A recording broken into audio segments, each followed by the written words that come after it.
গৃহবাসী খেলা অসমৰ সৈনিকসকল ইতিমধ্যে উপস্থিত হৈছেহি আৰু আমাৰ কাৰ্যসূচী আৰম্ভ কৰিবৰ বাবে আমাৰ মুখ্য সচিব ৰন্ত পানী ফুকন ডাঙৰীয়াক আদৰি আনিবলৈ আহ্বান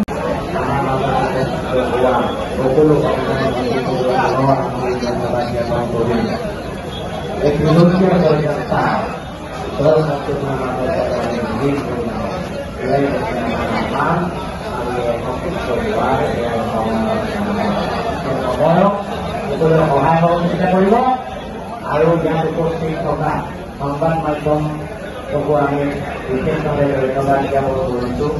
পুৱা 8:30 বজাৰ পৰাই আমাৰ লগত যোগাযোগ ৰাখি ইয়াৰ পৰিৱেশ সম্পূৰ্ণভাৱে ৰাইজৰ মাজলৈ আগবঢ়াই দিবৰ কাৰণে যিটো প্ৰচেষ্টা সকলোকে পুনৰবাৰ সংগ্ৰামী অভিনন্দন জ্ঞাপন কৰি লাচিত টেঙানা অসম যোৰহাট জিলা সমিতিৰ তৰফৰ পৰা সকলোলৈ আন্তৰিক অভিনন্দন জ্ঞাপন কৰিছোঁ, সংগ্ৰামী অভিনন্দন জ্ঞাপন কৰিছোঁ।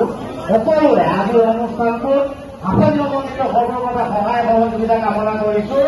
ধন্যবাদ।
তাৰপিছতো যোৰহাট আজাদ চৌধুৰীক এৰেষ্ট নকৰিলে।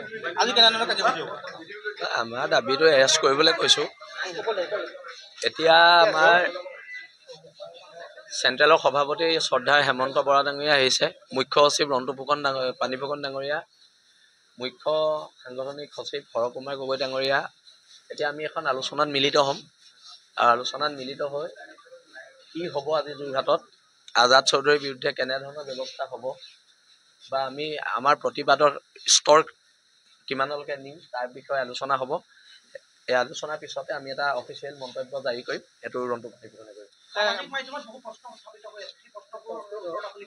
কেনেধৰণৰ প্ৰশ্ন? যিহেতু আজি গৌৰৱ টাইমত যেতিয়া লাষ্ট টাইম যেতিয়া নৰেন্দ্ৰ মোদী ইয়ালৈ আহিছিলে সেইদিনাই বীৰ লাচিত সেনা আটাইতকৈ ডাঙৰ ৰেলীটো যোৰহাটত কৰিছিলে।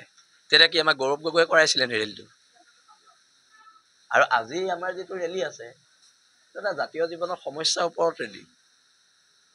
এইটো আকৌ আমাক এতিয়া কংগ্ৰেছৰ মানুহে এটা নেৰেটিভ উলিয়াইছে, বিজেপিয়ে কৰাইছে। এই নেৰেটিভবোৰৰ পৰা আঁতৰিব লাগিব, নহ'লে জাতি শেষ হ'ব। খিলঞ্জীয়া মানুহখিনিৰ পক্ষত, সেই তাত থকা গৰীয়ামৰীয়া মানুহখিনিৰ পক্ষত, গৰীয়ামৰীয়া খিলঞ্জীয়া মানুহখিনিৰ পক্ষত এখন সংগ্ৰাম হ'ব। আৰু আমাৰ সংগ্ৰামৰ ৰাস্তা কি হ'ব আমি এতিয়া আলোচনাত বহিম। বহাৰ পিছতে আপোনালোকক শ্ৰদ্ধাৰ সাংবাদিকসকলক আমি জনাম, সাংবাদিক বন্ধুসকলক।